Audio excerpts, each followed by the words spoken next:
ભક્તિ સુતો તો તરુણો ગૃહીત્વા પ્રેમેક રૂપા સહસા વિરાસિત શ્રી કૃષ્ણ ગોવિંદ હરે મુરારે નાથેતિ નામાની મુહુર્વદંતી પ્રભુનંદ કુમારો મે સ્વામિની વૃષભાનુજા કૃતાર્થોહમ કૃતાર્થોહમ કૃતાર્થોહમ ન સંશય. ઉપસ્થિત આપ સૌ ભગવદ્ ગુણાનુરાગીઓ, કજે સોમૈયા ટ્રસ્ટ, સોમૈયા સંસ્કૃતિ વિહાર અને સોમૈયા વિદ્યા વિહાર દ્વારા સુઆયોજિત આ 25મું જ્ઞાન યજ્ઞ, એમાં પધારેલા આપ સૌને મારા અહીંથી વંદન છે. આપણે ચર્ચા કરી રહ્યા છે મનની પ્રસન્નતા. એમાં ગઈકાલની થોડી યાદી જો આપણે લઈએ, ગઈકાલે અહીંથી એક કથન થયું હતું, મનને પ્રસન્ન રાખવા માટે 4 વસ્તુ અત્યંત જરૂરી છે. શ્રીમદ ભાગવતના આધારે જે શ્લોકની આપણે ચર્ચા કરી રહ્યા છે, ભગવાન કપિલે મા દેવહૂતિને જે સંબોધન કર્યું છે ચિત્ત અને મનની પ્રસન્નતા માટે, સ્વધર્મ એનું શક્તિ અનુસાર પાલન કરવું એક, સ્વધર્માચરણમ શક્ત્યા, વિધર્મશ્ચ નિવર્તનમ, વિધર્મમાંથી નિવૃત્તિ લઈ લેવી. વિધર્મનો અર્થ વિવિધા ધર્મા, ઘણા બધા ધર્મોમાં નહીં, માત્ર એકને પકડવું મનની પ્રસન્નતા માટે. દૈવાલબ્ધેન સંતોષ, દેવ ઈચ્છાથી જે કંઈ પણ મળે એમાં સંતોષ રાખવો. અને આત્મવિત ચરણાર્ચનમ, આત્મજ્ઞાની પુરુષોના ચરણની સેવા કરવી. આ 4 પગથિયા બતાવ્યા ભગવાન કપિલે, જેની ચર્ચા આપણે ગઈકાલના સત્રમાં કરી અને એ જ ચર્ચાને આગળ વધારી. આ સત્રમાં ભગવાન કપિલે કીધું છે, મન એટલું પ્રબળ છે કે મોટા મોટા મહાપુરુષોના જીવનને પણ અસ્તવ્યસ્ત કરી જાય છે. ભગવાન કપિલ બોલ્યા છે. એટલા માટે ગઈકાલે એક ચર્ચા એ પણ થઈ હતી કે મનને જીતવાનો પ્રયાસ ન કરો, મનનો નિગ્રહ કરો, અથવા તો મનને વાળવાનો પ્રયાસ કરો. જે જીતવા ગયા, જે પણ મહાપુરુષો જીતવા ગયા, એ બધા પડ્યા છે. મન નથી જીતી શકાયું. શ્રીમદ ભગવતે તો મનને 6ઠ્ઠી ઇન્દ્રિય કહી દીધી. અંતઃકરણ ચતુશ્ચયનો બહુ મુખ્ય ભાગ છે મન. જીતવું બહુ અઘરું છે, જીતવું. ગઈકાલની શૃંખલામાં એક વાત ઓર યાદ આપને અપાવું તો ઠાકુર રામકૃષ્ણ દેવની ચર્ચા થઈ હતી કે મન બિલાડી જેવું છે. આમ બહુ ડાયું ડમરું થઈને બેઠું હોય, આપણને બહુ એમ લાગે કે આપણું મન કેટલું શાંત છે, કેટલું શાંત છે. પણ જ્યારે એનો વિષય સામે આવે, ત્યારે એને પકડી રાખવું બહુ અઘરું છે, બહુ અઘરું છે. આપણા પુરાણ કાળમાં એક સંત થઈ ગયા, એનું નામ છે પરાશર, ઋષિ પરાશર. ભગવાન વ્યાસના પિતા છે. એ મહાત્મા જ્યારે તપસ્યા કરવા બેઠા ને, ત્યારે સામે એક પર્વત હતો. જ્યારે તપસ્યા કરવા બેઠા ત્યારે સામે એક પર્વત હતો, પણ જ્યારે તપસ્યા પૂર્ણ કરી અને આંખ ખોલી ત્યારે પર્વતમાંથી નદી બની ગઈ હતી. આટલા વર્ષો સુધી આ મહાત્માએ તપસ્યા કરી, પણ જે આંખ ખોલીને એટલે નદીના કિનારે એક માછીમારની કન્યાને માછલી પકડતી જોઈ. કામ જાગ્યો, એ કન્યાનો હાથ પકડ્યો. જરા ધ્યાન આપજો. કન્યાએ બહુ વિનયતાથી, બહુ વિવેકથી એક વાત કીધી કે મહાત્મા, તમને એમ કે આપણને કોઈ નથી જોઈ રહ્યું, પણ ભગવાન સૂર્ય આપણને જોઈ રહ્યા છે. એ જ નદીમાંથી અંજલિ લીધી અને મંત્ર બોલી સૂર્ય ઉપર પાણી છાંટ્યું, સૂર્યને ઢાંકી દીધો. આ કથાનક છે. આ કથા શાસ્ત્રીય પ્રમાણ સાથે મળે છે. મારો કહેવાનો અર્થ ઈ છે કે સૂર્યને ઢાંકવાની શક્તિ આ મહાત્મામાં હતી, પણ પોતાના મનને સમજાવવાની શક્તિ આ મહાત્મામાં નહોતી. આ પ્રમાણ છે. મન બળવાન છે એનું પ્રમાણ છે. સૌભરી નામના એક સંત, એને વિચાર કર્યો આ જગતમાં હું નજર નાખું તો મારું મન બગડે ને. એક કામ કરું, આ જગતમાં જ ન રહું, ચાલ પાણીમાં જતો રહું. અને મહાત્મા પાણીમાં યમુનાજીના ધરામાં તપસ્યા કર, વર્ષો સુધી વગર શ્વાસે તપસ્યા કરી, વર્ષો સુધી તપસ્યા પૂર્ણ કરી અને આંખ ખોલી ત્યાં બે માછલાઓને પ્રણય કરતા જોયા અને મન બગડ્યું. ત્યાં પણ એક વાત કહેવાની ઈચ્છા થાય કે પ્રભુ વગર શ્વાસે રહી શક્યા વર્ષો સુધી, પણ પોતાના મનને ન સમજાવી શક્યા. આટલું પ્રબળ છે, આટલું પ્રબળ છે. ભાગવતમાં તો એક વિદ્વાનોને ચક્કર આવી જાય એવો શ્લોક ભગવાન વ્યાસે નાખ્યો છે. માત્રા સ્વસ્ત્રા દુહિત્રાવા ન વિવિક્તમ આસનો ભવેત, બળવાન ઇન્દ્રિયગ્રામો વિદ્વાન સમ્મપી કરશતી. માં હોય, સગી બેન હોય કે સગી દીકરી હોય, આ હું નથી કહેતો, પ્રભુ વ્યાસજી કહી રહ્યા છે. માં હોય, સગી બેન હોય કે સગી દીકરી હોય, પણ હે વિદ્વાન પુરુષો, એકાંતમાં કોઈ દિવસ એની સાથે આસન નાખીને બેસતા નહીં. કારણ માણસની ઇન્દ્રિયો એટલી બળવાન છે કે મોટા મોટા વિદ્વાનોનું પણ કર્ષણ કરી લે છે. વિદ્વાન સમ્મપી કરશતી. એટલે જીતવાનો જેને જેને પ્રયાસ કર્યો છે મનને, એ બધા નિષ્ફળ રહ્યા છે, બધા નિષ્ફળ રહ્યા છે. જેણે જેણે વાળ્યું છે પોતાના મનને લઈ ગયા છે હરિ તરફ, તો એ જ મનની પ્રબળતાએ માણસને હરિ સુધી પહોંચાડ્યો છે. ભક્તિ મનની જ એક સ્થિતિ છે સાહેબ. જે પ્રેમ, જે આસક્તિ આપણી સંસારમાં છે, આપણી લવલુપતા જે સંસારમાં છે, એ જ લવલુપતા, એ જ આસક્તિ ભગવાનમાં વળે એટલે એનું નામ આસક્તિમાંથી ભક્તિ થઈ જાય. બધામાં રુચિ છે. રુચિ વગરનું જીવન શક્ય નથી. રુચિ, જીવન જીવવું હશે તો રુચિ જોઈશે. મનમાંથી ઉત્પન્ન થતી આ એક રુચિ. રુચિનો અર્થ શું છે? ભાવે. બસ મને ભાવે, એમાં મારી રુચિ છે. ઘણા લોકો એમ કહે ને કે ભાઈ મને લાડુ ભાવે, તો લાડુમાં એની રુચિ છે. ઘણા લોકો એમ કહે કે મને પેંડા ભાવે, પેંડામાં એની રુચિ છે. રામાયણમાં પણ જુઓ ને, પ્રથમ જ ચોપાઈ જ્યારે ગોસ્વામી તુલસીદાસજીએ લખી, પ્રથમ જ ચોપાઈ 7 શ્લોકમાં વંદના કરી, 5 દોહામાં વંદના કરી અને પછી પ્રથમ ચોપાએ લખી. એમાં લખ્યું, બંદૌ ગુરુપદ પદુમ પરાગા સુરુચિ સુવાસ સરસ અનુરાગા. ગુરુ જેની પર કૃપા કરે, સંત પુરુષો જેની પર કૃપા કરે ને, એને 4 વસ્તુ અર્પણ કરે. 4 વસ્તુ બસ. બીજું બધું કઈ આપે એની મને ખબર નથી. આ ઘણા લોકો બધું આપે, હું એની ચર્ચા નથી કરવા માંગતો. ગુરુ 4 વસ્તુ અર્પણ કરે, સંત પુરુષો માત્ર 4 વસ્તુ અર્પણ કરે. સુરુચિ, પ્રથમ જ, જે હું રુચિની ચર્ચા કરવા જઈ રહ્યો છું ને, એ પ્રથમ રુચિ. રુચિ એટલે રસ, રસ જગાવે આપણને. રુચિ બધામાં પડી છે, પણ અંતર એટલું છે કે સંતોની રુચિ પરમાત્મામાં છે અને આપણી રુચિ સંસારમાં પડી છે. એટલા માટે આપણી રુચિ કહેવાય ને, એ લોકોની સુરુચિ કહેવાય.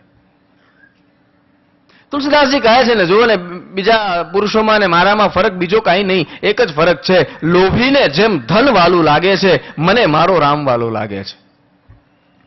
લોભીને જેમ કામી નારી પિયારી જીમી, લોભી પ્રિય જીમી દામ, તિમી રઘુનાથ નિરંતર પ્રિય લાગે એવું મોહિરામ. જેમ લોભીને ધન વાલું લાગે, એ આખો દિવસ કેમ ધન ધન ધન, પૈસા પૈસા પૈસા કરતો હોય, બસ હું એમ આખો દિવસ રામ રામ કર્યા કરું છું. રુચિ બંને જગ્યાએ છે સાહેબ. લોભી પાસે પણ રુચિ છે અને તુલસીદાસજી કહે છે મારી પાસે પણ રુચિ છે, પણ ફરક એટલો છે, ઓલાની ધનમાં છે અને મારી રામમાં છે. રુચિ વગરનું જીવન અશક્ય છે. રુચિ જોઈશે જ જીવન જીવવામાં. રુચિ બહુ જરૂરી છે, બહુ જરૂરી છે. પણ એ વાળે સદગુરુ, ગુરુ એને વાળે. રુચિ સુંદર બનાવે, સહજ બનાવે. પહેલી ઉપલબ્ધિ છે ગુરુની સુરુચિ.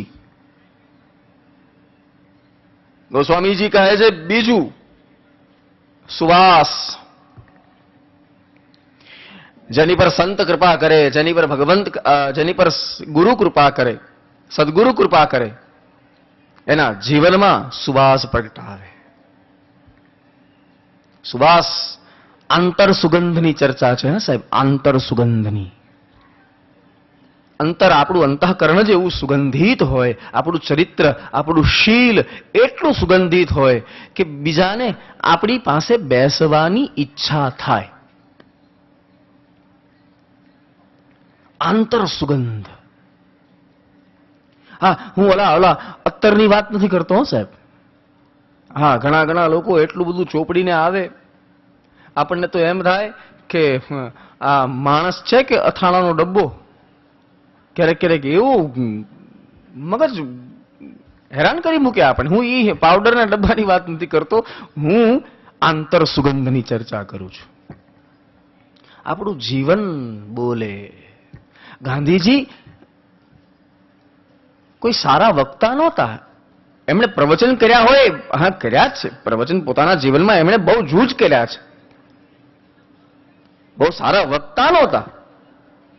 આમ કઈ બોલે એટલે બધાને મંત્રમુગ્ધ કરી દે એવી કોઈ વાક વૈભવ ગાંધીજી પાસે નહોતો. છતાં એનું જીવન સુંદર હતું, છતાં એનું જીવન સુવાસિત હતું. એનું કારણ છે એ જીવતા હતા એવી રીતે કે આંતર સુગંધ થતું હતું. આંતર સુગંધ. હું તમને પ્રતીતિ કરાવું. આપણી બાજુમાં કોઈ આવે,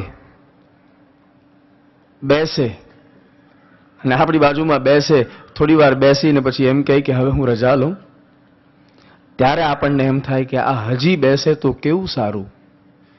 આવી ઈચ્છા આપણા હૃદયમાં જાગે તો સમજવાનું એના ઉપર ગુરુની પૂર્ણ કૃપા છે. અંતર સુગંધિત બને. ગુરુની પહેલી ઉપલબ્ધિ સુરુચિ, બીજું સુવાસ, ત્રીજું સરસ, રસમયતા. સરસ શબ્દનો અર્થ છે રસ સહિત. આપણે તો ગુજરાતીમાં છે ને આપણે થોડું સાહિત્ય દોષ કરીએ છીએ. આપણે કોઈ પણ વસ્તુને સરસ કહી દઈએ છીએ. આ વસ્તુ કેવી સરસ છે. આપણે સુંદરના અર્થમાં લઈ લઈએ છીએ કે ભાઈ આ સરસ એટલે સુંદર. નહીં, સરસ એટલે રસમય. દાખલા તરીકે આવીને કોઈ એમ કે આ થાંભલો કેટલો સરસ છે, તો એ કથન ખોટું છે. થાંભલો સુંદર હોઈ શકે, સરસ ન હોઈ શકે. આમાં રસ નથી. જેમાં રસ સંમિલિત થયો હોય એને જ સરસ કહેવાય. આ ગુજરાતી સાહિત્ય છે, આપણું ગુજરાતી વ્યાકરણ, ગુજરાતી સાહિત્ય. હા, કોઈ આવીને એમ કે કેરી કેટલી સરસ છે તો બરોબર છે, કારણ કે કેરીમાં રસ છે. કોઈ આવીને એમ કે દ્રાક્ષ કેટલી સરસ છે તો બરોબર છે, કારણ કે દ્રાક્ષમાં રસ છે. પણ હવે કોઈ આવીને એમ કે આ સ્પીકર કેટલું સરસ છે, લ્યો, તો એ સ્પીકર સુંદર હોઈ શકે, એ સ્પીકર સારું દેખાવા વાળું હોઈ શકે, પણ સરસ ન હોઈ શકે, કારણ કે એમાં રસ નથી. ગુરુની ત્રીજી ઉપલબ્ધિ છે રસમયતા. જીવન જીવવામાં રસ જગાવે. જીવન જીવવામાં રસ જગાવે. અત્યારે માણસના જીવન નિરસતાથી ભરાઈ ગયા છે સાહેબ. કોઈને જીવવું નથી, જીવવું પડે છે. આપણે બધાની ચર્ચા કરું છું, આ હું તમારી સાથે જ છું સાહેબ. બધા આપણે સરખા છીએ. એ ઉપર તો એટલે બેઠો છું તમને દેખાઉં, નહીં તો કોઈ ભિન્નતા, કોઈ ભેદ નથી. આપણે જીવીએ છીએ એટલા માટે કે હજી મર્યા નથી. આ બહુ સત્ય છે. આપણે એટલા માટે જ જીવીએ છીએ કે હજી આપણું મૃત્યુ આવ્યું નથી. બાકી કોના જીવનમાં રસ બચ્યો છે? સાયકોલોજીની ભાષામાં કહું ને તો આપણું જીવન રૂટીન બની ગયું છે. રૂટીન. બસ સવારે ઉઠ્યા, સવારે ઉઠવાથી રાત્રે સુવા સુધીનો એક ક્રમ બની ગયો છે. આટલા વાગે આમ કરવું, આટલા વાગે અહીંયા જવું, આટલા વાગે જમી લેવું, આટલા વાગે આ, આટલા વાગે ઈ. રૂટીન થઈ. હા, રૂટીનમાં રહેવું જોઈએ, હું ના નથી પાડતો. નિયમિતતા જીવનમાં હોવી જ જોઈએ, પણ બળજબરીથી પાળેલી નિયમિતતા ઉલટાનું શરીર મન બગાડે છે. ઈ ટેન્શન રહે કે ટ્રેન પકડવાની છે, આટલા વાગી ગયા, આમ છે તેમ છે. રૂટીન થઈ ગયું છે આપણું જીવન, અને એ રૂટીનના કારણે આપણા જીવનમાં રસ નથી રહ્યો. ઘણે ઘણે માજીઓને આપણે ક્યારેક ક્યારેક સાંભળીએ ને તો માજીઓ એમ કહેતા હોય, વૃદ્ધો એમ કહેતા હોય કે હે હરી હવે દોરી ખેંચ લે, હે હવે હરી દોરી હવે ખેંચી લે. તો હરી ઉપરથી ભગવાન કહે કે ભાઈ હું ક્યારનો ખેંચું છું, પણ માવડી તમે ઉઠતા નથી. મેં ખેંચી ખેંચીને અહીંયા ફીંડલા ભેગા કર્યા, પણ છતાં તમે ઉઠતા નથી. બસ આ શબ્દ જે નીકળ્યો અંતરમાંથી કે હરી દોરી ખેંચી લે, આનું કારણ શું? 60-70 વર્ષનું જીવન આપણને બોજમય લાગે છે. નરસિંહ મહેતા પાસે કોઈ સગવડતા નહોતી સાહેબ, છતાં એણે એમ કીધું કે ભગવાન મારી પર કૃપા કરવી હોય ને તો એક કામ કરજે, મને પાછો જન્મ આપજે. હરિના જનતો મુક્તિ ન માંગે, માંગે જન્મ અવતાર, નિત્ય સેવા, નિત્ય ઉત્સવ કીર્તન અને નિરખવા નંદકુમાર. ભૂતલ ભક્તિ પદાર્થ મોટું બ્રહ્મલોકમાં નાહી, પુણ્ય કરી અમરાપુર પામ્યા છેવટ 84 માહી. હરિના જન મુક્તિ ન માંગે. કઈ સગવડતા હતી નરસિંહ મહેતા પાસે? મને કોઈ એક તો વ્યક્તિ કહેશો? કોઈ સગવડતા નહીં, નહીં ઘરમાં પૈસો, નહીં પોતાનું, છતાં એને જીવન જીવવામાં ત્રાસ ન થયો. અને આપણી પાસે બધું છે, છતાં નીરસતાથી જીવતા જઈએ છે, રસ નથી જીવન જીવવામાં. એક નિયમ છે. આજે થોડી સાયકોલોજીની વાત કરી રહ્યો છું. એક નિયમ છે, હલકી વસ્તુ ભરાઈ જાય ને એને ઉચકવામાં બોજ લાગે.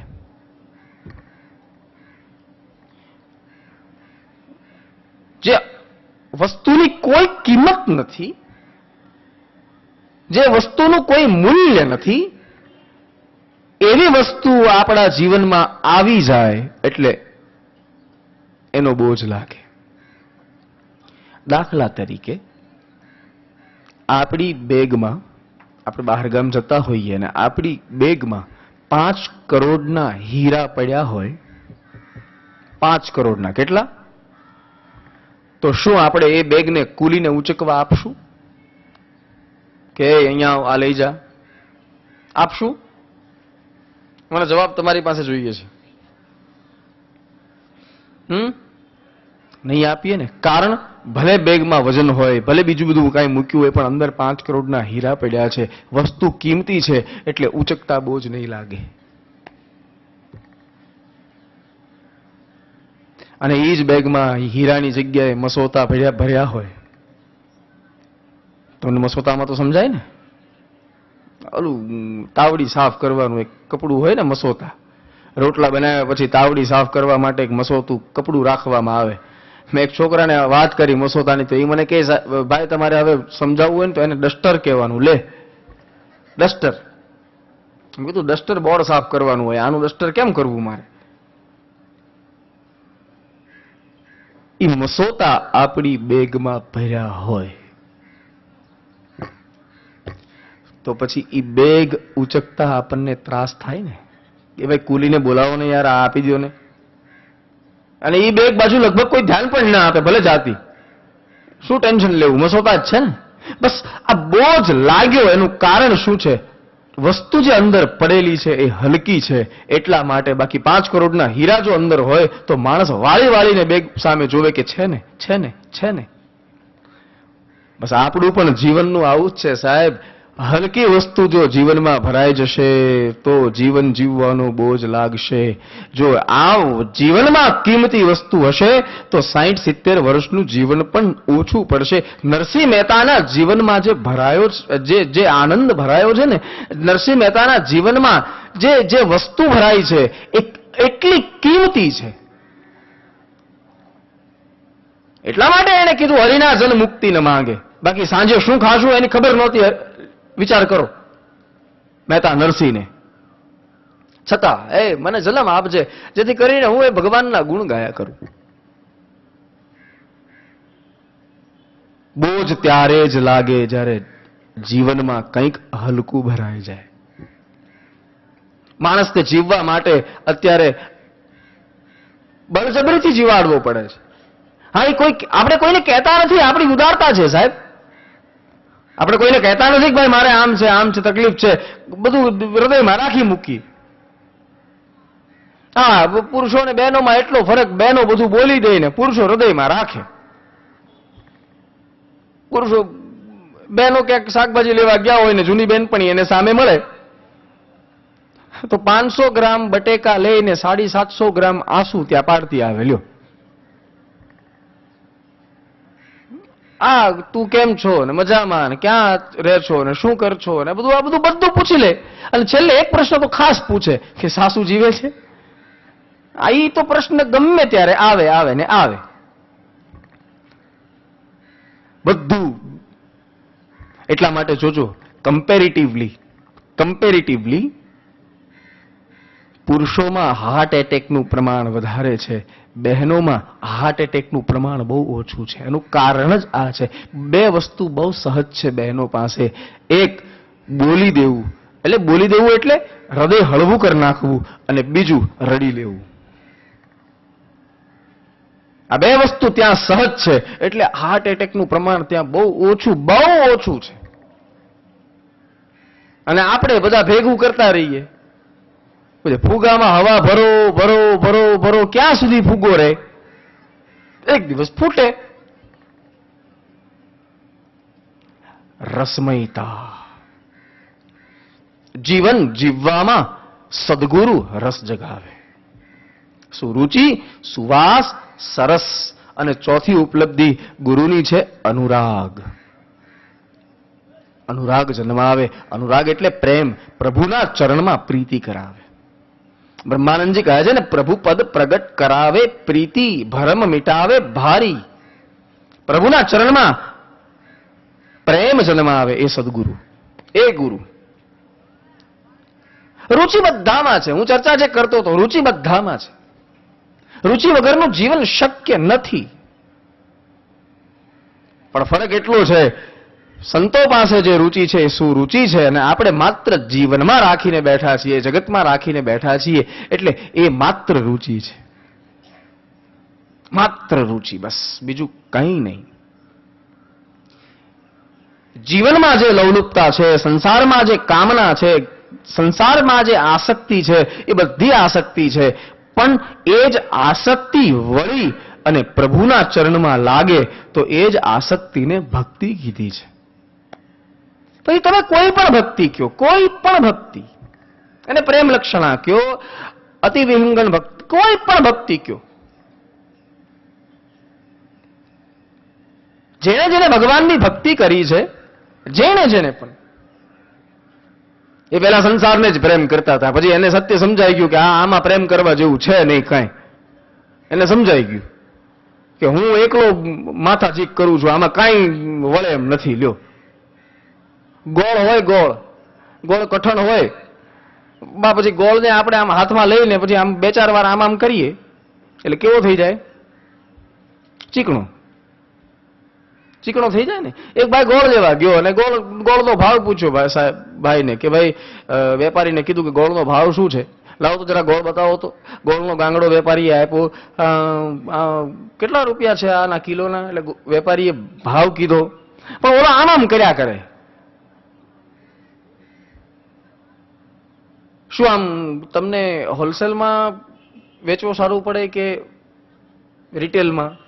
આવું બધું પૂછ્યા કરે અને આમ કર્યા કરે. છેલ્લે આ માણસે કીધું કે તમારો ગોળ છે ને ચીકણો બહુ છે. તમારો ગોળ ચીકણો બહુ છે. ત્યારે વેપારીએ બહુ સુંદર કીધું, હતો નહીં પણ ત્યાં આમ કરી અને કરી નાખ્યો ચીકણો.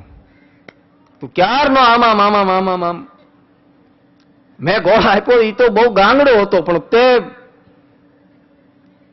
ચીકણો કરી નાખ્યો. બસ આપણું આવું જ છે સાહેબ. આપણે હતું નહીં જગત ચીકણું કરી નાખ્યું. હતું નહીં. આપણો વ્યવહાર એટલો અશુદ્ધ થઈ ગયો જગત સાથે. કેટલી અશુદ્ધ કલ્મશતા જગતમાં આપણા વ્યવહારોમાં કેટલી અશુદ્ધિ સાહેબ. અપેક્ષા માણસને છે કે મને સારામાં સારું મળવું જોઈએ. બધી અપેક્ષા માણસને છે કે મને સારામાં સારું મળવું જોઈએ, 100% મને મળવું જોઈએ, બિલકુલ મળવું જોઈએ. તું અધિકારી છો પણ તું 100% પહેલા આપ તો ખરો. દેવું નથી, પોતાની જાતને ખર્ચવી નથી અને પછી 100% પ્રાપ્ત કરવું છે. સારામાં સારું પ્રાપ્ત કરવું. સારામાં સારું પડઘા પડતી દિવાલ છે. શ્લોક બોલો શ્લોક સંભળાય, ગાળ બોલો ગાળ સંભળાય. આ જગત પડઘા પડતી દિવાલ છે, બીજું કાંઈ નથી સાહેબ. તમારો વ્યવહાર જગત સાથે શું છે એ જ જગત તમને આપવાનું છે રિબાઉન્સ કરીને. બીજું કંઈ નથી, કંઈ જ નથી. અમારા વેદમાં એક મંત્ર છે, આપને બધાને આવડતો હશે આ મંત્ર. યતો યતઃ સમીહસે તતોનો અભયં કુરુ. લખવા જેવો મંત્ર છે, સમજવા જેવો મંત્ર છે. યતો યતઃ સમીહસે તતોનો અભયં કુરુ. આનો અર્થ એ છે કે પરસ્પર શુદ્ધતા આવે ને એટલે ત્યાંથી અભયતા જાગે છે. ભય નથી રહેતો, ભય નીકળી જાય, ત્યાંથી અભયતા આવી જાય. મને તમારી બીક લાગે, જરા સમજો. મને તમારી બીક લાગે અને તમને મારી બીક લાગે. પુનઃ એકવાર કહું છું, જરા ધ્યાન આપજો કૃપા કરીને. મને તમારી બીક લાગે અને તમને મારી બીક લાગે તો સમજવાનું આપણા બે વચ્ચે વ્યવહાર જે છે ને એ અશુદ્ધ છે, શુદ્ધ વ્યવહાર નથી. કાંઈક ને કાંઈક આપણા બે વચ્ચે જે વ્યવહાર છે એ અશુદ્ધ છે. સીધી સાદી ભાષામાં કહું ને, પતિને પત્નીની બીક લાગે અને પત્નીને પતિની બીક લાગે. અરે કેમ કેવું, એ તો ખીજાશે, આમ છે તેમ છે, આવું છે તેવું છે. અને પતિને પત્નીની બીક લાગે કે કેવું નથી, આમ છે તે બધું. પરસ્પર ભય આવી જાય ને ત્યારે સમજવાનું બંનેના વ્યવહારમાં અશુદ્ધિ છે. અશુદ્ધિથી ભય જન્મે છે. ભય, ભક્તિથી ભયનો નાશ થાય છે, પ્રેમથી ભયનો નાશ થાય છે. જ્યાં પ્રેમ હોય ને, પૂર્ણ પ્રેમ હોય, ત્યાં ભય નથી હોતો સાહેબ. શેની બીક? સંતોએ ઈશ્વરને પોતાના માલિક તો કીધા જ છે, પણ સંતોએ ઈશ્વરને પોતાના પ્રીતમ કીધા છે. એ માલિક છે. અમારા ભાગવતમાં તો ગોપીઓએ ભગવાન કૃષ્ણને સખા કહી દીધા. ભલે એનો ભગવાન હશે, ભલે એ જગતનો નિયંતા હશે, એ એના ઘરે. અહીંયા છે ને વ્રજમાં એટલે અમારો મિત્ર. આલ્યો આ ગોપીઓએ કહી દીધું. સખ ઉદયવાન સાત્વતાંકુલે. હા, સામે મોઢે કહી દીધું ગોપીઓએ કે ભગવાન તમે લક્ષ્મીના પતિ ખરા પણ એ વૈકુંઠમાં, તમે ત્રિભુવનના માલિક ખરા પણ એ તમારા વૈકુંઠમાં, તમે જગત નિયંતા ખરા પણ એ તમારા વૈકુંઠમાં, તમે વ્રજમાં છો, વ્રજમાં અમે તમને ભગવાન નથી માનતા, વ્રજમાં અમે તમને અમારા મિત્ર માનીએ છીએ.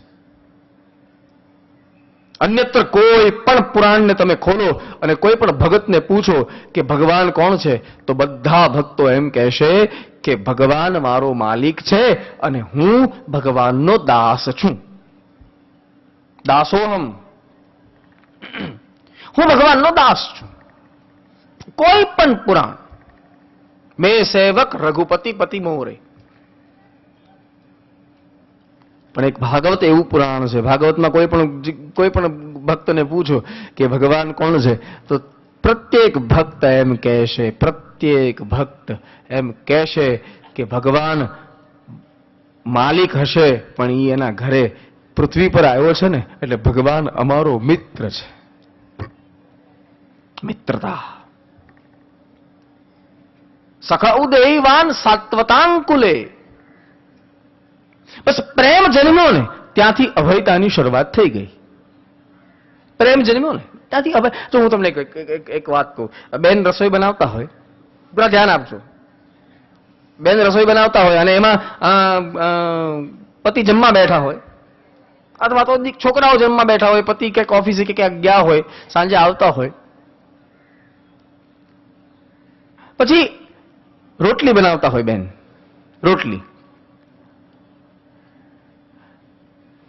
રોટલી ફૂલે ને, ફૂલકો રોટલી, ફૂલ ઈ શું કહેવાય એને, ફૂલકા રોટલી ફૂલે ને, એ ફૂલે પછી એમાં જો આંગળી નાખો ને તો એમાંથી વરાળ નીકળે, દજાડે.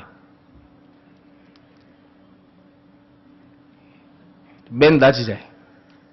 એકવાર આંગળી પડી જાય અને ઓલું પડ તૂટી જાય રોટલીનું, એટલે વરાળ નીકળે, વરાળથી દાજી જાય. જરા ધ્યાન આપજો. પછી છોકરાઓને કહે, એ હું દાજી ગઈ છું.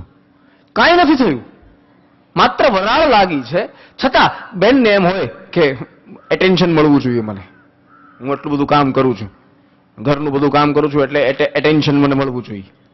હા, એટલે છોકરાઓ કહે કે માં બર્નર લગાવી દઉં, મમ્મી આમ કરી દઉં, જે પણ હોય, દવા ઉપચાર કરી દઉં. નહીં, ચાલશે. એમાં એનો ધણી આવે. હવે એના ધણીને સામેથી તો એમ કહેવાય નહીં કે હું દાજી, એમ તો કહેવાય નહીં કે ભાઈ આજે મને, જે હકીકતમાં દાજા નથી, પણ છતાં એટેન્શન જોઈએ છે. એટલે શું કરશે, દાળ નાખતી વખતે ઢોળી નાખશે દાળ થોડીક. એટલે પતિ પૂછે, કેમ અલી તને શું થયું આજે, આ શું કામ કરે છે આવું? તો તમને ખબર નથી હું દાજી? એટેન્શન લેવા માટે.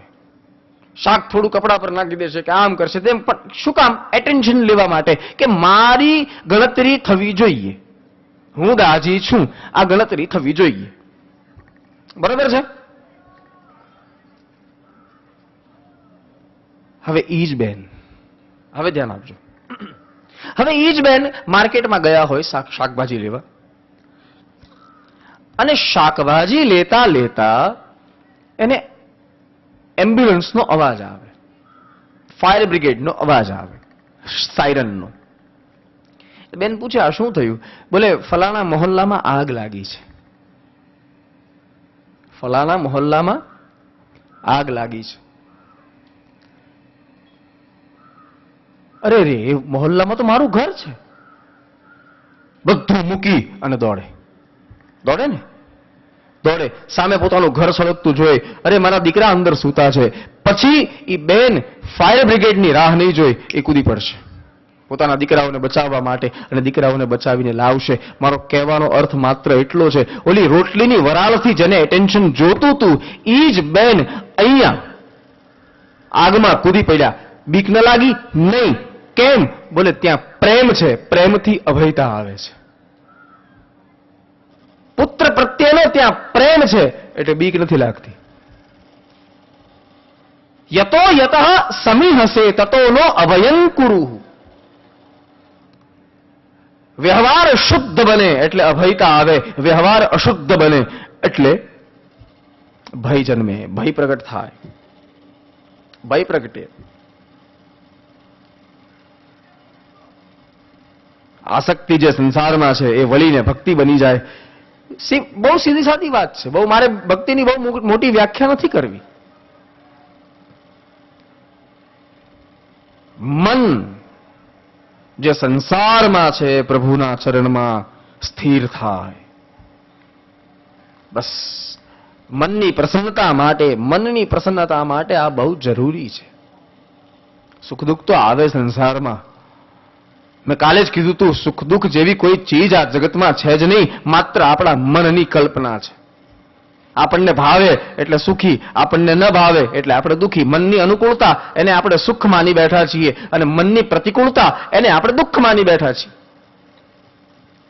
એ મનને પ્રસન્ન રાખવા માટે ચાર ઉપાયોની જે ચર્ચા કરીએ છીએ એમાં કપિલ ભગવાન કહે છે માં સ્વધર્મનું શક્તિ અનુસાર પાલન કરવું. સ્વધર્માચરણમ શક્ત્યાઃ. ધર્મનું પાલન કરો. ધર્મનું પાલન જરૂરી છે, પણ સ્વધર્મનું પાલન પોતાની શક્તિ અનુસાર જ કરો, શક્તિ બહાર નહીં. ઘણા લોકો છે ને, આપણે ગુજરાતીમાં કહેવત છે ને, ઘર બાળીને તીરથ ન થાય. ઘણા લોકો પોતાની જાતને એટલું કષ્ટ આપે નહીં. શું કામ? જે શરીરથી આપણે ઈશ્વરના દર્શન કરી શકીએ છીએ સાહેબ, જે શરીરથી પ્રભુની કથા સાંભળી શકીએ છીએ, જે શરીરથી પ્રભુનો પ્રસાદ આરોગી શકીએ છીએ, અથવા જે જીભથી આપણે પ્રભુના ગુણ ગાઈ શકીએ છીએ, આ શરીરને દમવાથી શું ફાયદો છે? જે શરીરથી તત્વનો નિર્ણય આપણે કરીએ છીએ, તત્વનો નિર્ણય. દત્તાત્રેય મહારાજ અમારા ભાગવતના 11 સ્કંદમાં એમ બોલ્યા છે. બીજા બધા ભલે એમ કહેતા હોય કે શરીર નાશવંત છે, આત્મા શાશ્વત છે. યદુ મહારાજને કીધું છે. બધા શરીરને ભાંડે છે કે ભાઈ આ શરીર તો પંચભૌતિક છે, મળમૂત્રથી ભરેલું છે, આ છે તે બધું. ઘણા બધા લોકો ઘણું બધું બોલે છે, પણ દત્તાત્રેય મહારાજ કહે છે છતાં મને મારા શરીર પર મમતા બહુ છે. કારણ શું? બોલે તત્વનો નિર્ણય કરવામાં શરીર જ સાથ આપે છે. ભગવાનના દર્શન કરવા છે, પણ આપણી પાસે આંખ જ નહીં હોય તો દર્શન ક્યાંથી કરશું? આંખ શરીર છે ને. ભગવાનની કથા સાંભળવી છે, કથાનો રસ લેવો છે, પણ આપણી પાસે કાન જ નહીં હોય તો કથા કેવી રીતે સાંભળશું? પ્રસાદ આરોગવો છે અથવા ભગવાનના ગુણ ગાઈને રસ લેવો છે જીવનમાં, પણ આપણી પાસે આ જીભ ને મુખ જ નહીં હોય તો આપણે શરીર તત્વનો નિર્ણય કરવા માટે બહુ આવશ્યક છે, જરૂરી છે. ઘણા લોકો શરીર તો નાશવંત છે, શરીર તો નાશવંત છે. હા, એ એક અર્થમાં નાશવંત છે. કોઈ માણસ માત્ર ને માત્ર શરીરનું ધ્યાન રાખતો હોય, આ શરીરથી અહંકાર કરતો હોય, માત્ર શુદ્ર કામનાઓને પોષતો હોય, ત્યારે એમ કહેવાય કે આ શરીર નાશવંત છે. આ તું શું લઈને બેઠો છે? પણ પ્રભુના માર્ગમાં શરીરની જરૂરિયાત પણ બહુ છે, બહુ જરૂરિયાત છે. ઘણા લોકો બહુ ઘર બારીને તીરથ કરે. લ્યો, કપિલ ભગવાન કહે છે સ્વધર્મનું શક્તિ અનુસાર જ પાલન કરો. મનને પ્રસન્ન રાખવું હોય, ચિત્તને પ્રસન્ન રાખવું હોય તો શક્તિ અનુસાર. હા, તાકાત હોય એટલું જ કરો, તાકાત બહાર કાંઈ ન કરો. 10 રૂપિયા દાન આપી શકતા હો તો જ આપો. જરા ધ્યાન આપજો. મનની પ્રસન્નતા માટે વાત કરું છું. જેને પોતાના ચિત્તને પ્રસન્ન રાખવું છે, જેને પોતાના મનને પ્રસન્ન રાખવું છે, જેને આનંદમાં રહેવું છે, જેને રોજ મોજ કરવી છે, એની માટે વાત કરી રહ્યો છું. 10 રૂપિયા દાનમાં આપી શકાય ને તો જ આપો. ખિસ્સામાં 2.5 રૂપિયા પડ્યા હોય ને આપણે 10 રૂપિયાનું દાન આપીએ તો આપતા તો અપાઈ જશે સાહેબ, ના કોઈ નહીં પાડે. પણ એ ઉપરના 7.5 રૂપિયા તમારા 2.5 વર્ષને બગાડશે, તમારા આનંદને બગાડશે, જો સમજાય તો. સ્વધર્મનું શક્તિ અનુસાર એકાદશી કરી શકતા હો ને તો જ કરો. લ્યો, હા, ઉપવાસ કરી શકતા હો તો જ કરો. મનને પ્રસન્ન રાખવા માટે, મોજ કરવા, આનંદ કરવા માટે. ઘણા લોકો એકાદશી કરે, એ 4 વાગ્યા સુધી એકાદશી રાખે અને પછી ભૂખ સહન ન થાય એટલે કોઈ જોઈને એમ બટેકું વડું ખાઈ લે. હા, આપણામાં એટલી બધી ધર્મની ભીરુતા ઘૂસી ગઈ છે સાહેબ. ધર્મથી માણસ બીતો થઈ ગયો. જો તો ખરા, ધર્મ ભીરુતા. ધર્મ માણસને અભય બનાવે, એના બદલે આપણે ધર્મથી જ બીવા લાગ્યા. લ્યો, જે માણસ આપણો સંરક્ષક હોય, બોડીગાર્ડ હોય, આપણી સાથે સાથે ફરતો હોય ને આપણો બોડીગાર્ડ જે હોય, એની પર તો આપણે શ્રદ્ધા રાખવી જોઈએ કે નહીં કે આ માણસ મને બચાવશે? રાખવી જોઈએ કે નહીં? કે ભાઈ આ મારો અંગરક્ષક છે, આ મને બચાવશે, કંઈક તકલીફ થશે તો પોતાનો જીવ આપી દેશે પણ મને કંઈ નહીં થવા દે. આ શ્રદ્ધા તો હોવી જોઈએ ને આપણને. પણ હવે આપણે રોજ સવારે એમ જ વિચારીએ કે ઈ જ મને મારી નાખશે, તો આપણો જ અંગરક્ષક મને મારી નાખશે. આ ભીરુતા આપણામાં ઘૂસી ગઈ તો ભલે અંગરક્ષક આપણો છે, ભલે એના હાથમાં મશીન ગન છે, અને ભલે એ આપણી સંરક્ષા કરવા માટે આવ્યો છે, છતાં આપણે એને આપણી સાથે નહીં રાખી. એનો વ્યવહાર ખોટો નથી, છતાં આપણા મનમાં ઘૂસી ગયું છે કે કદાચ આ મને કંઈક પ્રોબ્લેમ કરી દેશે. તો જેનાથી રક્ષણ પામવાનું છે એનાથી જ માણસ ભયભીત થઈ રહ્યો છે. લ્યો, ધર્મ રક્ષે, ધર્મ, અર્જુનને ભગવાન કૃષ્ણ બોલી ગયા, ધર્મો રક્ષતે રક્ષિત. ધર્મની તું રક્ષા કર, ધર્મ તારી રક્ષા કરશે. હવે આપણામાં ધર્મની ભીરુતા ઘૂસી ગઈ, ધર્મની ભીરુતા. ધર્મથી આપણે ગભરાવા લાગ્યા. હકીકતમાં બીજે બધે જે ગભરાટ છે ને એને ધર્મ કાપી નાખે. પણ હવે આપણે જવું ક્યાં? બીજે બધેથી તો ગભરાઈએ છીએ, પણ સાથે ધર્મથી પણ આપણે ગભરાઈએ છીએ. ધર્મથી કેવી રીતે ગભરાઈએ? તમને આમ અત્યારે કોઈને ખબર નહીં પડે કે આપણે ધર્મથી ગભરાઈએ છીએ. તમે કહેશો કે આ ભાઈ શું વાત કરે છે, ધર્મથી આપણે ક્યારે બીએ છીએ? નહીં, આપણે ધર્મથી બીતા નથી. અત્યારે તમને એવું લાગશે, પણ હું એક અત્યારે વાત કરું તો તમને એમ થઈ છે ના આપણે બીએ છીએ. હો ભાઈ, હા. એક ઘરે મારે જવાનું થયું તો મંદિર, અમને તો પ્રભુ બધા કહે ને મંદિરમાં દીવો કરો. હવે ઘરે પધરામણી કરવા જઈએ અથવા ઘરે કોઈને મળવા જઈએ તો એ શું કે ભાઈ ઘરમાં મંદિરમાં દીવો કરો. દીવો કરવા ગયો મંદિરમાં તો મેં 4-5 શિવલિંગ જોયા, 4-5 માતાજી જોયા, 4-5 ગણપતિ ભગવાનની મૂર્તિ જોઈ, લક્ષ્મીનારાયણની 2-3 મૂર્તિ જોઈ. મેં ડોશીમાને કીધું, માવડી આ હું મેળો ભેગો કર્યો છે? આ 4-5 શિવલિંગ, 4-5 ગણપતિ ભગવાન, આ બધું મને કે અમારા પરંપરામાંથી ચાલ્યા આવતા આ બધા દેવતાઓ છે. આ મને બતાવ્યા, આ ગણપતિ છે મારા સાસુના, વડ સાસુ વખતના છે, આ મારી સાસુએ લીધેલા, આ મેં લીધા. 4-5 ગણપતિ ભેગા કર્યા. પછી મને કહે હવે મારાથી પૂજા નથી થતી. કેમ? બહુ સમય જાય છે, બેસાતું નથી, ઉંમર થઈ ગઈ, ઘૂંટણનું દર્દ થાય છે, બેસવામાં બહુ તકલીફ પડે છે, પણ કર્યા વગર છૂટકો તો છે નહીં. મેં કીધું માવડી કેમ છૂટકો કેમ નથી? મને કે ભગવાનને નવડાવવા તો પડે ને, બધાને સ્નાન કરાવવું પડે, ભોગ ધરાવવો પડે, આ બધું કરાવવું તો પડે. મેં કીધું પડે, હું ના નથી પાડતો, કરવું જ પડે. પણ મેં કીધું એક ગણપતિ રાખો, એક ભગવાન શંકર રાખો, એક માતાજી રાખો. લ્યો, બીજી બધી મૂર્તિનું શું કરું? મને કે મને કીધું મને આપી દો, જેના ઘરમાં નહીં હોય ત્યાં પધરાવીશ. તો મને એ માતાજીએ શું કીધું ખબર તમને?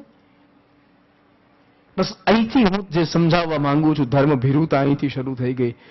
એ માતાજીએ મને એમ કીધું કે હું આ ગણપતિને નવડાવું ને આ ગણપતિને ન નવડાવું તો આ ગણપતિને ખોટું ન લાગે.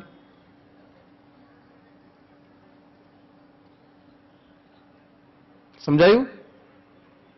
આ ગણપતિને નવડાવું અને આ ગણપતિને ન નવડાવું તો આ ગણપતિને ખોટું ન લાગે. પછી મારે કહેવું પડ્યું, માતાજી ગણપતિ બીજો છે કે આ ને આ કરો છો તમે? એ બીજો નથી, બે એક જ છે. તમારી મૂર્તિમાં ફરક છે. બસ આને પીળું પીતાંબર પહેર્યું છે ને આને ગુલાબી પહેર્યું છે, એટલો જ ફરક છે. લ્યો, આ ધર્મ ભીરુ. આપણે આમ નહીં કરીએ તો આમ થશે. આ ધર્મ ભીરુતા છે. બીક લાગે ને આપણને ધર્મની, આ ધર્મ ભીરુતા છે. એ દત્તાસુર ને ભગવાનનું મંદિર આવશે ને ભગવાનનું મંદિર આવશે, ચરણમાં વંદન નહીં કરીએ તો ક્યાંક ભગવાનને ખોટું લાગશે. વિચારીએ ને આપણે કે નથી વિચારતા? હે, આવું વિચારીએ ને? ખબર નહોતી, મંદિર જતું રહ્યું, શું ફરક પડ્યો? ખબર નહોતી, નીકળી ગયા આપણે, ધ્યાન નહોતું. અને બીજું, ટ્રાફિકમાં હતો, ત્યાં જોવા જાવ તો અહીંયા કોણ જોવે? થોડું વિવેકથી માણસે વિચારવાની જરૂર છે ધર્મ બાબતે. આપણે પાલન કરતા આવ્યા, પરંપરાનું પાલન જરૂર કરતા આવ્યા, પણ એને ફેરવી ન શક્યા સાહેબ. એટલો રૂઢિવાદ આપણામાં ઘૂસી ગયો, અંતર સુધી છેદ કરી ગયો છે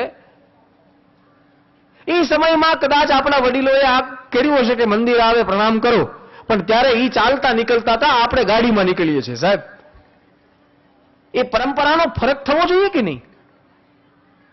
થવો જ જોઈએ. શું કામ ન થાય? પરંપરા પ્રવાહિત હોવી જોઈએ, પરંપરા જડ ન હોવી જોઈએ. અને જડ હોય ને એને પરંપરા કહેવાય પણ નહીં. લ્યો પરંપરા પ્રવાહિત, સમય દેશ કાળ અનુસાર એમાં પરિવર્તન હોવું જોઈએ, બિલકુલ હોવું જોઈએ. પણ ધર્મ ભીરુતા આપણને બીક લાગે. નહીં, ભગવાન ઘણા લોકો સવારે મંદિરે જાય, સવારે દુકાન ખોલે તો મંદિર રાખ્યું હોય ત્યાં પૂજા કરે ને બધું કરે ને. આપણે પૂછીએ કેમ, તો કે આપણે આવું કરીએ ને તો ભગવાન આપણને નુકસાનમાંથી બચાવે. જો આપણે આવું નહીં કરીએ ને તો ભગવાન આપણને નુકસાન કરશે. જો ભાઈ, ભગવાનને એટલો ટાઈમ નથી કે પર્સનલી તમારા ધંધામાં નુકસાન કરવા આવે. એને બીજા ઘણા કામ છે, આ કામ છોડીને ઘણા કામ છે. પણ આપણામાં ભીરુતા એટલો ભય ઘૂસી ગયો છે ધર્મ બાબતે.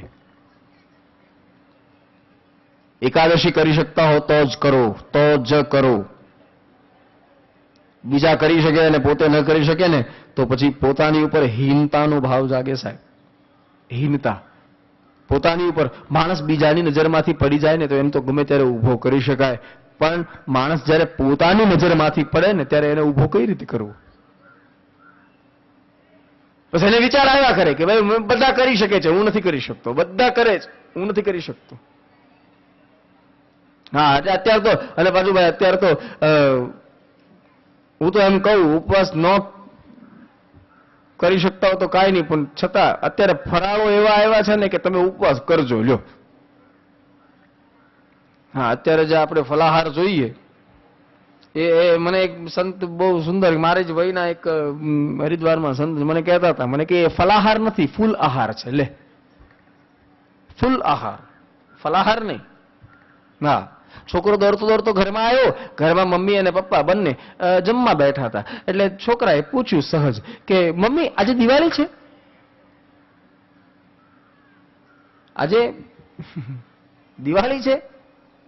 અને મમ્મી ખીજાણી અને દીકરાની પર કે તને ખબર નથી પડતી?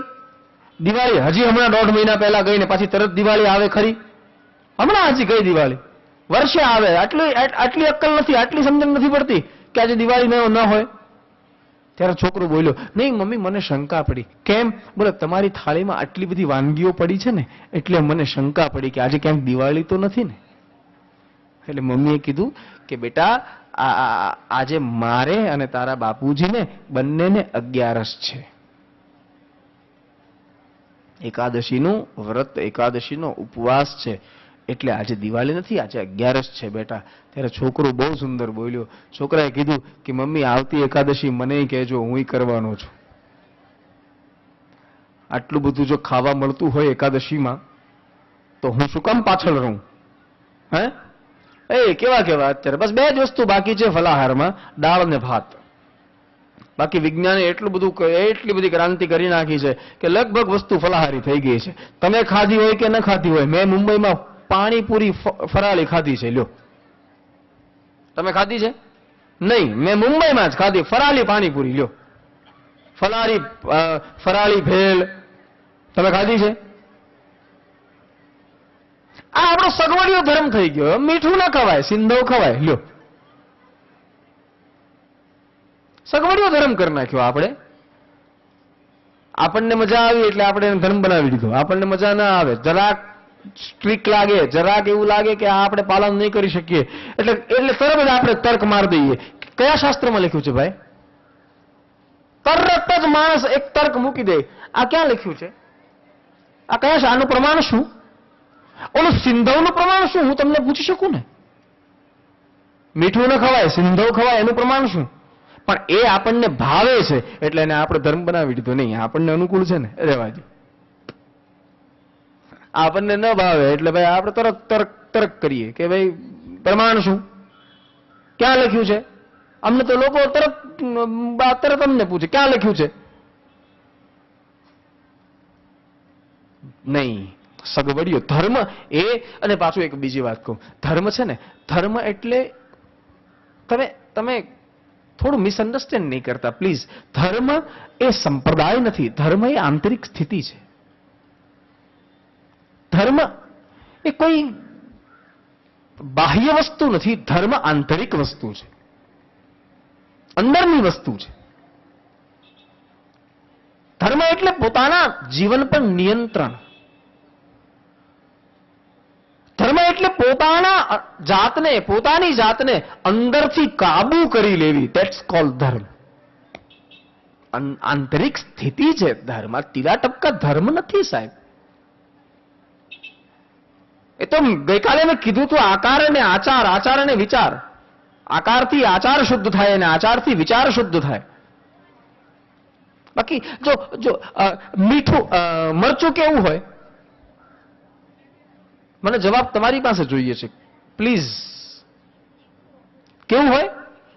તીખું હોય. બસ તો મરચાનો ધર્મ છે તીખાશ. લ્યો, આ ધર્મ. આપણે એને એક શબ્દ આગળ વધારીએ, ગુણધર્મ. ગુણધર્મ કયો કે ધર્મ કયો, બધું એકનું એક છે. મરચું કેવું હોય? તીખું. આમલી કેવી હોય? ખાટી. ખટાશ એનો ધર્મ છે. દહીં કેવું હોય? ખાટું. દહીં કેવું હોય? ગમે એટલું ખાટું દહીં તમે ખાઓ તમને વાંધો નહીં આવે, તમારી તાસીર હોય તો. એ ત્યાં આપણો ધર્મ લાગુ પડી ગયો પાછો શરીરનો. પણ ગમે એટલું ખાટું દહીં હોય તો ખાઈ શકાય, કારણ કે ખટાશ એ દહીંનો ધર્મ છે. પણ સામે દૂધ ખાટું હોય તો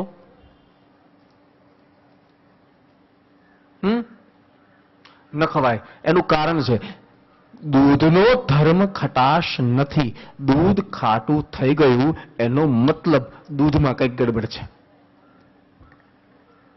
જો ખ્યાલ આવે તો. આ ધર્મની ચર્ચા કરી રહ્યું. ધર્મ શું છે એની ચર્ચા કરી રહ્યો છું સાહેબ. તમે બહેનોને એક પ્રશ્ન પૂછું, ચાલો. તમે વર્ષના મસાલા ભરો છો? હે? વર્ષના મરચું ને હળદર ને, જે મારો વિષય નથી એટલે હું વધારે નહીં બોલી શકું, પણ તમે વર્ષના મસાલા ભરો છો ને? મરચું લેવા જાઓ, વર્ષનો સ્ટોક કરી લ્યો છો ને? હા કયો કે ના કયો? હા એમ. તો મારે તમને એક પ્રશ્ન એ પૂછવો છે કે આપ જે વર્ષ દરમિયાન ખાવાનું મરચું છે એનો સ્ટોક કરો, એ મરચું લેવા જાઓ ત્યારે ચાખીને લ્યો છો કે એમને લઈ લ્યો છો? હા, એમને? કેમ? તીખું જ હોય? પાકું? શ્યોર? આમલી લેવા જાઓ, આમલી તો આમલી ચાખીને લ્યો કે એમને લઈ લ્યો છો? એ પણ એમને લઈ લ્યો છો? હે? તમને ભરોસો છે એ ખાટી જશે, તમને ભરોસો છે મરચું તીખું જ હશે, આમલી ખાટી જશે. આ જડ પદાર્થો પોતાનો ધર્મ સાચવીને બેઠા છે. મરચું લેવા જાઓ તો ચાખવાની જરૂર નથી, તપાસવાની જરૂર નથી, એ તીખું જ નીકળે. આમલી લેવા જાઓ એને ચાખવાની તપાસવાની જરૂર નથી, એ ખાટી જ નીકળે. પણ માણસને લેવા જાઓ ને તો 3 વાર તપાસ કરવી પડે કે આ માણસ છે કે નહીં. લ્યો, આ જળ પદાર્થો ધર્મ સાચવીને બેઠા છે અને ચેતનવંતો માણસ પોતાનો ધર્મ છોડીને બેઠો છે. જો ધર્મ આંતરિક સ્થિતિ છે, સ્થિતિ. આપણી ધરી જ્યાં આપણે ઉભા છીએ. વિવેકની 2 આંખો છે, અધ્યાત્મનું મગજ છે આપણી પાસે સાહેબ. પોતાના જીવનને ક્યાં લઈ જવું એનો ફેસલો આપણા મન ઉપર આધારિત છે. ગઈકાલે મેં કીધું હતું 24 ઘોડા છે, શરીર રથ છે, આત્મા નામનો પુરુષ એમાં ટ્રાવેલ કરી રહ્યો છે, એમાં સફર કરી રહ્યો છે, અને મન એનો સારથી છે. સારથી ક્યાં લઈ જાય હવે આ શરીરને એ આપણા ઉપર છે.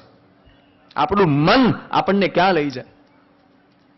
સુંદર વિચાર કરશે તો ઉર્ધ્વગામી બનાવશે અને ખરાબ વિચારો કરશે તો અધોગામી બનાવશે. ક્યાં લઈ જાય છે આપણને આપણું મન? એ નિયંત્રણ એ ધર્મથી આવે છે. ધર્મ ભીરુતા નહીં, ધર્મથી બીવો નહીં. ધર્મ ચૈતનવંતો છે સાહેબ. આપણો જે છે ને એવો બીજાનો નથી ધર્મ. બીજા અન્યત્ર જોકે એ ધર્મ હું ક્ષમા કરજો, માનહાનિ ભલે કોઈની થઈ જાય, પણ જે જીવહાનિ કરે છે ને એ ધર્મ ન હોઈ શકે.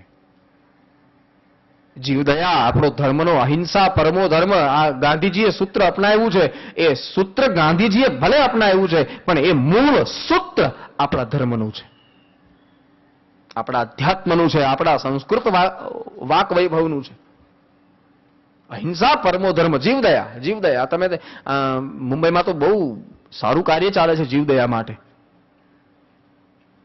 મને બહુ પ્રસન્નતા થાય જ્યારે મને એક ટ્રસ્ટ તરફથી દર મહિને એક મેગેઝિન આવે છે.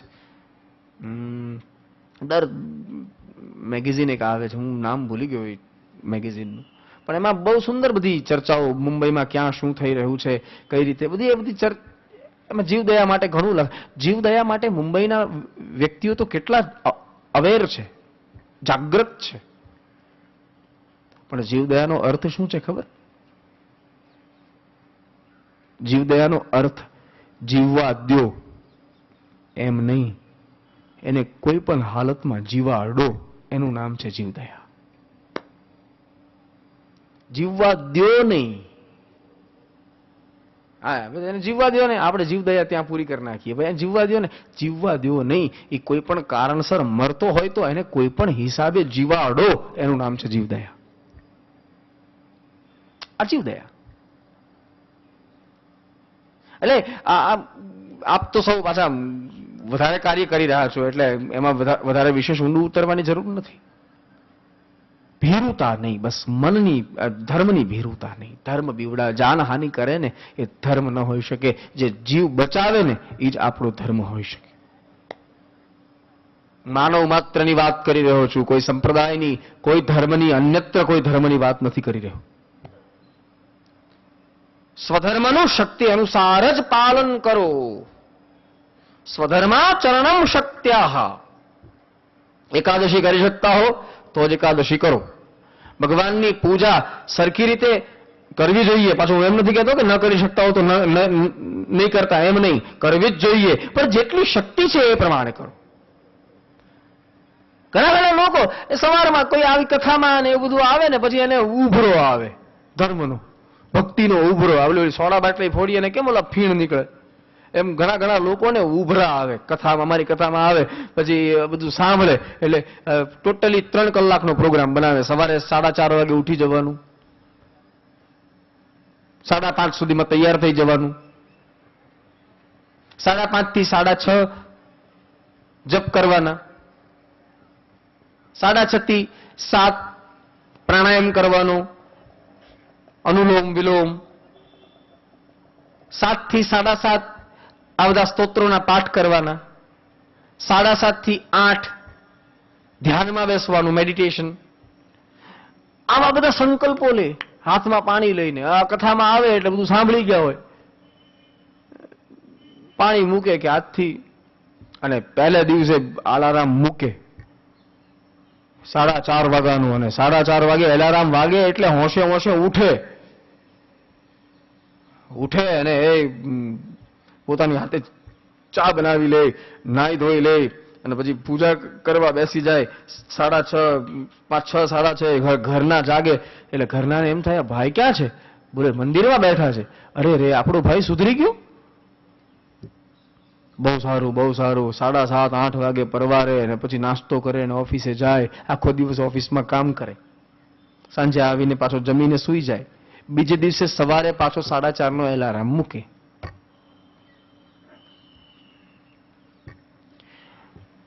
પરાણે ઉઠે.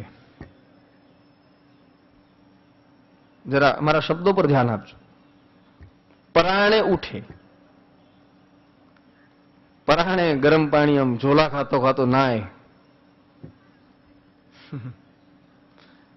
સંકલ્પ કર્યો છે એટલે ધ્યાનમાં બેસે ને સ્તોત્ર બોલે ને જપ કરે ને બધું કરે ને પાછો 7:30, 8 વાગે નાસ્તો કરીને ઓફિસે જાય. સાંજે પાછો ઘરે આવે, જમીને સૂઈ જાય. ત્રીજે દિવસે 4:30 નો એલાર્મ મૂકે. એલાર્મ વાગે એટલે એલાર્મ બંધ કરીને પથારીમાં બેઠો બેઠો વિચાર કરે. કે આ વ્યાસપીઠ વાળાને બોલ્યા સિવાય કોઈ ધંધો નથી. તું હાથે કરીને ફસાઈ ગયો. આ તારે સંકલ્પ લેવાની જરૂર શું હતી? એટલે સંકલ્પ માંડી વાળે એલારામને ધક્કો મારે અને ગોદરું ઓઢીને સૂઈ જાય.